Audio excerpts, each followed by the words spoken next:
Hello friend, कैसे हैं? स्वागत है आप लोग आदर्श एकेडमी क्लासेज में। और जैसा कि शनिवार है और आज देखेंगे करंट अफेयर का क्लास देखेंगे। सारे पॉइंट अच्छे से नोट कर लीजिएगा मेरे भाई। हर एक क्वेश्चन परीक्षा दृष्टि से बहुत ही इंपॉर्टेंट है और उसके साथ जितने भी पॉइंट होंगे सारे के पॉइंट जो है अच्छे से नोट कर लीजिएगा। अपने हाथ में एक कॉपी और एक पेन जरूर ले लीजिएगा और सारे पॉइंट अच्छे से नोट कीजिएगा मेरे भाई।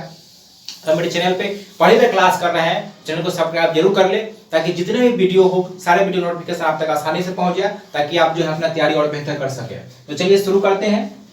और देखिए आज का पहला क्वेश्चन आपके सामने रहा। देखिए पहला क्वेश्चन क्या कहता है। पहला क्वेश्चन आपके सामने है, देखिए क्या कहता है। कहता है कि सितंबर 2021 में नजला बोडेन रोमधाने किस देश की पहली महिला प्रधानमंत्री बनी है? तो इसका आंसर बनाइए क्या हो जाएगा। तो इसका आंसर हो जाएगा, यह हो जाएगा ट्यूनिशिया की बनी। कहाँ का बनी है? ट्यूनिशिया का बना है मेरे भाई, नोट कर लीजिएगा। तो इसका आंसर तो हो गया आपका ट्यूनिशिया का। चलिए अब आगे बात करते हैं। ट्यूनिशिया का है, ट्यूनिशिया जो है यह अफ्रीका महादेश में पड़ता है। कहाँ पड़ता है? अफ्रीका महादेश में, नोट कीजिएगा, यह अफ्रीका महादेश में पड़ता है। ठीक है, ठीक है, यह हो गया। लेकिन अगर आपसे पूछे तो यह तो हो गया आपका अगर लेकिन पूछे कि यहाँ का भी राष्ट्रपति कौन है तो लिखेगा राष्ट्रपति कौन है यहाँ का, तो लिखेगा कैस सैयद। कैस सैयद जो है अभी ट्यूनिशिया का वर्तमान में क्या है? राष्ट्रपति। सारे को अच्छे से नोट कर लीजिएगा। अगर आपसे पूछे कि जापान का प्रधानमंत्री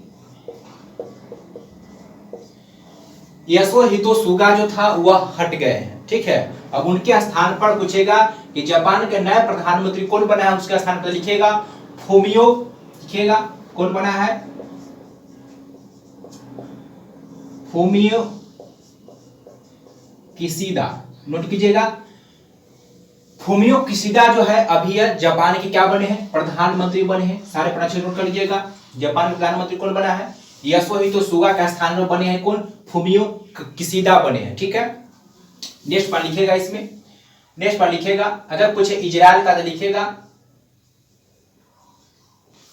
इजराइल के प्रधानमंत्री। अगर आपसे पूछ ले कि हाल ही में इजराइल के प्रधानमंत्री कौन बने हैं तो लिखेगा नेफ्ताली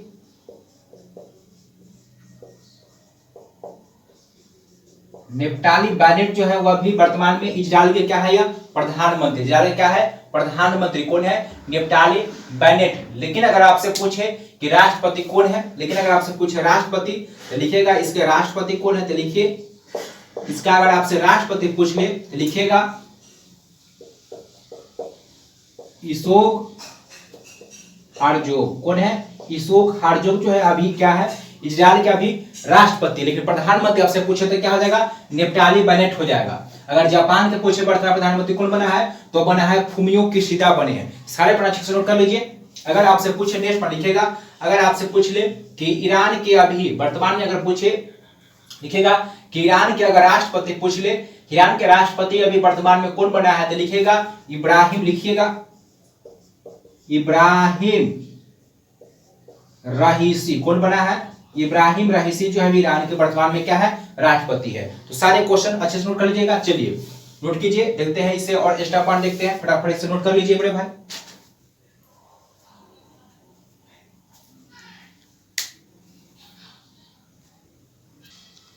नोट कर लिए, नोट कर लीजिएगा मेरे भाई। लेकिन अगर आपसे पूछे, नोट कर लीजिए, लेकिन अगर आपसे पूछे कि अमेरिका के जो राष्ट्रपति जो अभी बने हैं कौन है, तो जो बाइडेन साहब है।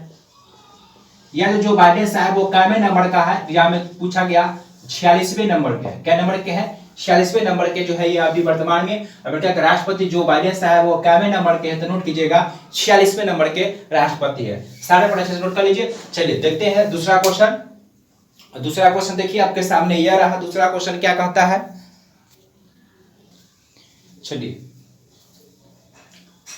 दूसरा क्वेश्चन आपके सामने यह रहा। देखिए क्या कहता है। दूसरा क्वेश्चन कहता है कि प्रति वर्ष विश्व समुद्री दिवस जो है कब मनाया जाता है? तो इसका आंसर हो जाएगा आपका क्या हो जाएगा? यह मनाया जाता है सितंबर माह के अंतिम शुक्रवार। इस क्वेश्चन का 2 नंबर का आंसर हो गया आपका क्या?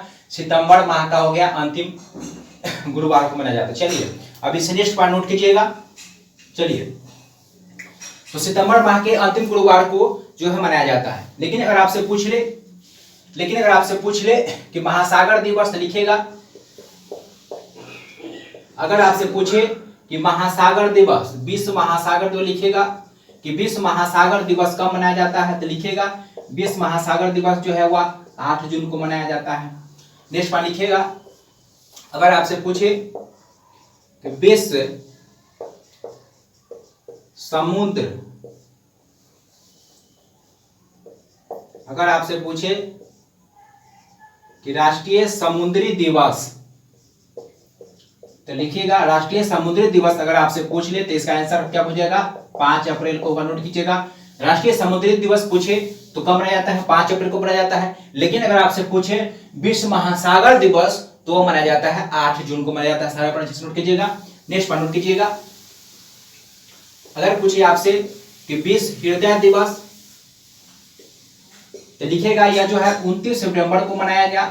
अगर आपसे पूछ ले कि विश्व जो हृदय दिवस मनाया गया 29 सितंबर को, इसका थीम क्या था, लिखेगा तो इसका थीम जो था वो लिखेगा यूज, इसका थीम क्या था, तो लिखेगा इसका थीम क्या था, तो इसका थीम जो था वो लिखेगा यूज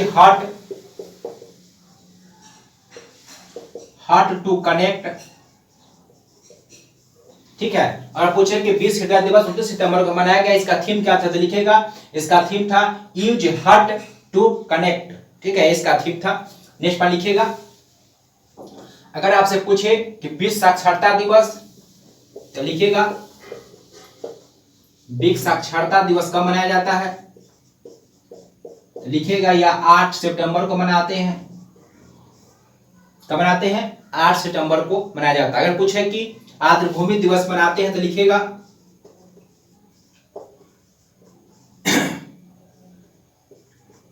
विश्व आर्द्रभूमि दिवस जो मनाते हैं, लिखिएगा 2 फरवरी को मनाते हैं। और 2021 में जो 2 फरवरी 2021 को जो बनाया गया उसका थीम क्या था। अगर आपसे पूछे कि 2 फरवरी 2021 को जो इस बार जो बनाया गया विश्व आर्द्रभूमि, इसका थीम क्या था, लिखिएगा wetland and water, wetland and water इसका थीम था। नोट कीजिएगा। ठीक है, इसका थीम क्या था, वेटलैंड एंड वाटर इसका जो है थीम था। सारे पॉइंट अच्छे से नोट कर लीजिएगा मेरे भाई। यह था दूसरा सवाल का डिस्कशन। सारे पॉइंट नोट कीजिएगा, यहाँ से परीक्षा में बार बार जो है पूछा जाता है। तो इसका थीम लिखिएगा वेटलैंड एंड वाटर था, 2 फरवरी को मनाया जाता है। ठीक है, अगर पूछे कि विश्व साक्षरता दिवस 8 सितंबर को मनाया जाता है। अगर आपसे पूछे कि विश्व हृदय दिवस कब मनाया जाता है, 29 सितंबर को मनाया जाता है। लेकिन अगर आपसे पूछे कि इस बार जो विश्व हृदय दिवस 29 सितंबर 2021 को मनाया गया, इसका थीम क्या था, तो इसका थीम था यूज हार्ट टू कनेक्ट, इसका थीम था। अगर आपसे पूछे राष्ट्रीय समुद्री दिवस कब मनाते हैं, तो 5 अप्रैल को मनाया जाता है। लेकिन आपसे पूछे कि विश्व महासागर दिवस कब मनाया जाता है, तो 5 जून को मनाया जाता है। सारा नोट कर लीजिएगा। चलिए तीसरा क्वेश्चन देखते हैं।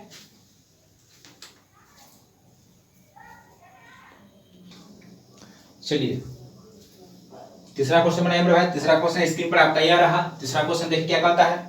तीसरा क्वेश्चन आपके स्क्रीन के सामने कहता है कि भारत के अभी नए शिक्षा मंत्री किसे बनाया गया है।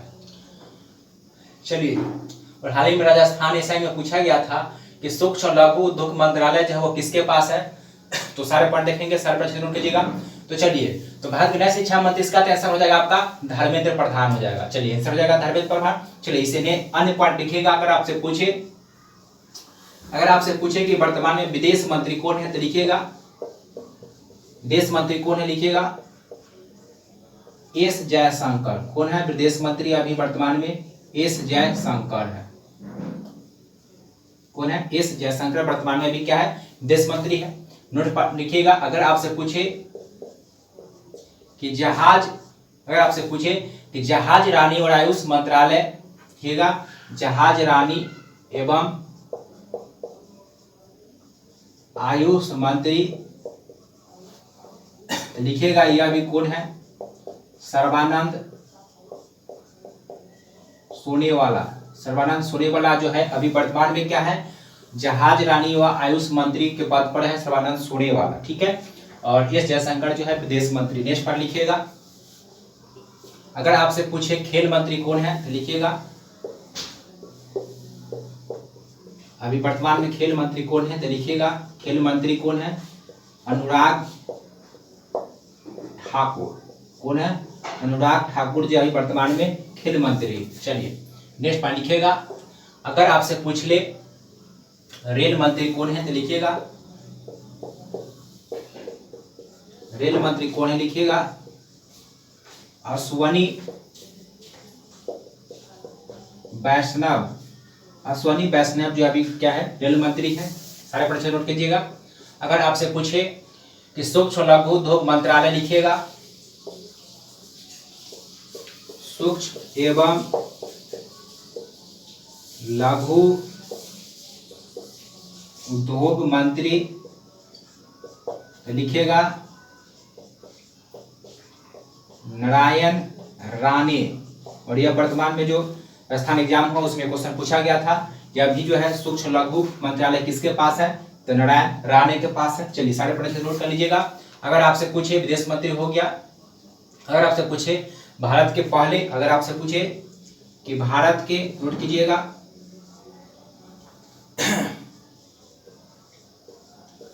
पहले सहकारिता मंत्री पूछे, इस बार जो है नए मंत्री का गठन किया गया था सहकारिता मंत्री, इसके कौन थे लिखिएगा, इसके हैं अमित शाह। कौन है?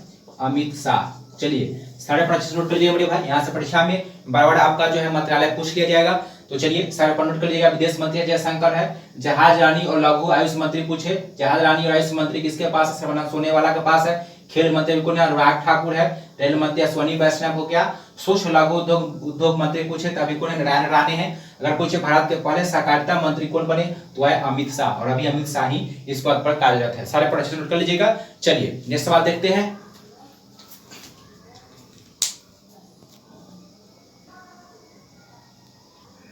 चलिए देखिए चौथा क्वेश्चन क्या कहता है। यह रहा आपके स्क्रीन के सामने चौथा क्वेश्चन बनाइए, इसका क्या आंसर क्या होगा। चौथा क्वेश्चन कहता है कि हाल ही में किसने भारत की पहली gender neutral human papilloma virus vaccine Gardasil 9 जो है लॉन्च किया है, किसके द्वारा लॉन्च किया गया है? तो बनाइए इसका आंसर क्या हो जाएगा बड़े भाई। तो इसका तो आंसर हो जाएगा एमएसडी इंडिया के द्वारा विकसित किया गया। लिखिएगा एमएसडी, लिखिए इसका आंसर हो जाएगा आपका एमएसडी जो है इंडिया के द्वारा जो है इसका विकास किया गया। इसका आंसर होगा पेस इंडिया। लिखिएगा यह जो है लिंग संगतता से संबंधित जो कैंसर होता है उसके लिए टीका का विकास किया गया। और लिखिएगा यह जो है पुरुष और प्लस स्त्री दोनों को जननांग संबंधित जो कैंसर होता है उसके देने के लिए वैक्सीन जो है बनाया गया। ठीक है, सारा प्रश्न नोट कीजिएगा। लेकिन अगर आपसे पूछ ले कि कोविड-19 से वैक्सीन जो है वो लिखिएगा कोवैक्सीन, कोविड से संबंधित जो कोवैक्सीन जो टीका जो है जो कोरोना काल में काफी जो है हम बहुत सारे व्यक्ति जो लगवाए, यह विकास किसके द्वारा किया गया? तो लिखिएगा कोवैक्सीन का विकास जो लिखिएगा इसका विकास जो है भारत बायोटेक के द्वारा जो है कोवैक्सीन का विकास जो है किया गया। भारत बायोटेक ये कहाँ है? लिखिएगा यह हैदराबाद। कहाँ है? हैदराबाद। तो अगर पूछे कि कोवैक्सीन टीका जो है का विकास डबल डोज है, 2 डोज लेना पड़ता है इसमें भी, तो इसका विकास जो है भारत बायोटेक के द्वारा जो किया गया, भारत बायोटेक के द्वारा जो है किया गया। चलिए हैदराबाद में है। लेकिन अगर पूछे कि कोविशील्ड, अगर पूछे कि कोविशील्ड जो वैक्सीन है इसका विकास किसने किया गया? लिखेगा इसका विकास जो है वो किया गया सीरम इंस्टीट्यूट के द्वारा किया गया। और ये कहाँ अवस्थित है? पुणे में। सीरम इंस्टीट्यूट पुणे के द्वारा जो है किसका विकास किया गया? कोविशील्ड वैक्सीन का विकास किया गया। अगर पूछे कोवैक्सीन का तो इसका विकास भारत बायोटेक हैदराबाद के द्वारा जो है किया गया। चलिए सारे प्रश्न नोट कीजिएगा बड़े भाई, यहाँ से परीक्षा में बार-बार पूछता है। अगर आपसे पूछे, लिखिएगा अगर आपसे पूछे जाइकोव डी जो टीका भी हाल ही विकसित किया गया तो यह क्या है? तो लिखिएगा जाइकोव डी जो है यह लिखिएगा यह जो है लिखिएगा यह पहली ट्रिपल वैक्सीन क्या है? पहली ट्रिपल वैक्सीन है भारत द्वारा जो है बनाया गया। पहली ट्रिपल वैक्सीन कौन है? तो वह है जाइकोव डी। क्या है? जाइकोव डी जो है भारत निर्मित जो है प्रथम जो है ट्रिपल वैक्सीन है। ठीक है, सारे पढ़े नोट कीजिएगा और लिखिएगा यह जो है डीएनए पर आधारित है। किस पर आधारित है? नोट कीजिएगा, यह जो वैक्सीन है यह डीएनए पर आधारित है। अगर आपसे पूछे कि जाइगोव डी जो है टीका जब विकसित किया गया, यह भारत द्वारा पहला जो है ट्रिपल वैक्सीन है मेरे भाई। उसके बाद पूछिए कि किस पर आधारित है, तो जाइगोव डी जो है यह डीएनए पर आधारित है। किस पर आधारित है? डीएनए पर आधारित है। अगर आपसे पूछे कि हाल में न्यूमोनिया का जो है वैक्सीन का विकास किया गया, उसका नाम क्या है, तो निमोसिल। लिखिएगा कि निमोनिया का ही हाल ही में टीका जो विकास किया गया, इसका क्या नाम है, तो निमोसिल जो है ये टीके जो है निमोनिया का वैक्सीन, निमोनिया रोग से जो है लड़ने के लिए वैक्सीन बनाया गया, उसका वैक्सीन का नाम क्या था, निमोसिल, या निमोनिया से संबंधित जो है बनाया गया था निमोनिया के लिए। चलिए तो सारे पढ़ना अच्छे से नोट कीजिएगा मेरे भाई। चलिए सारे पढ़ना नोट कीजिएगा, ये परीक्षा में बार बार आपका पूछेगा, तो चलिए नोट कीजिए। देखते हैं नेक्स्ट सवाल। चलिए सारे पढ़े नोट के देखते हैं। पांचवा सवाल क्या कहता है,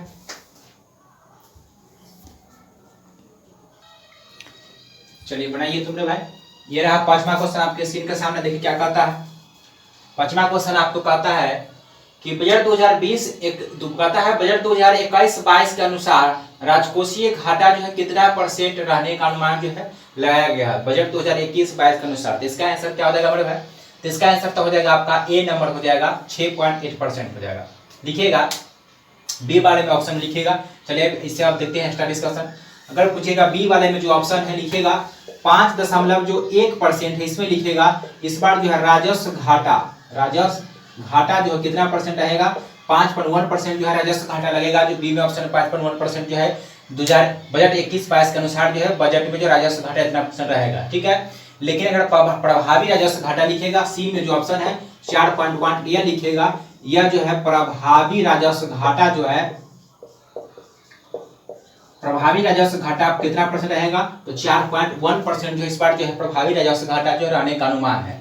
अगर पूछे सी में ऑप्शन जो है, डी में जो ऑप्शन लिखिएगा 3.1% जो था, इसमें कहा कितना क्या रहेगा, तो लिखिएगा 3.1% इस बार जो है प्राथमिक घाटा रहने का अनुमान है। कितना % रहने का अनुमान है, लिखिएगा। अगर पूछे कि बजट 2021-22 के अनुसार प्राथमिक घाटा जो है वो कितना % रहेगा, तो प्राथमिक घाटा जो है वह 3.1% रहेगा। 3.1% प्राथमिक घाटा रहेगा। राजस्व घाटा जो है 5.1% रहेगा आपका मेरे भाई। लेकिन पूछे प्रभावी राजस्व घाटा कितना, प्रभावी राजस्व घाटा जो है 4.1% रहेगा। लेकिन राजकोषीय घाटा कितना, राजकोषीय घाटा जो है कितना रहेगा, 6.8% रहेगा राजकोषीय घाटा 2021-22 के बजट के अनुसार। चलिए अगर आपसे पूछे 2021-22 का जो बजट है, अगर आपसे पूछे कितने सैनिक स्कूल खोलने की व्यवस्था किया गया है, तो लिखिएगा 100 सैनिक, इसके अंतर्गत जो है 100 सैनिक स्कूल जो है खोले जाएंगे। लेकिन अगर आपसे पूछे कि जनजातीय क्षेत्रों के लिए कितने एकलव्य जो है, अगर पूछे कि आपसे जनजाति के लिए कितने जो है क्षेत्रों में जो है एकलव्य स्कूल खोला जाएगा, तो लिखिएगा जनजातियों के लिए 750 एकलव्य जो स्कूल जो है खोला जाएगा। कितने स्कूल खोला जाएगा, जनजातियों के लिए 750 जो है एकलव्य, लिखिएगा एकलव्य स्कूल जो है वो खोला जाएगा। कितना स्कूल खोला जाएगा, 750। ये बजट 2021-22 के बजट में कहा गया है। अगर आपसे पूछे नेक्स्ट पर लिखिएगा, अगर आपसे पूछे कि कहां पर केंद्रीय विश्वविद्यालय स्थापित करने का व्यवस्था किया गया है, तो लिखिएगा एक जो है लद्दाख में, लिखिएगा लद्दाख में जो है केंद्रीय विश्वविद्यालय जो है खोले जाने का प्रस्ताव जो पारित किया गया बजट में, इस बार कहां खोला जाएगा, लद्दाख में खोला जाएगा। ये था मेरे भाई, सारे पॉइंट कर लीजिएगा। ये था मेरे भाई आज का महत्वपूर्ण करंट अफेयर क्लास। ठीक है, अगर क्लास अच्छा लगा हो तो वीडियो लाइक जरूर करें। फिर मिलते हैं कल, फिर मिलेंगे करंट अफेयर के साथ। धन्यवाद।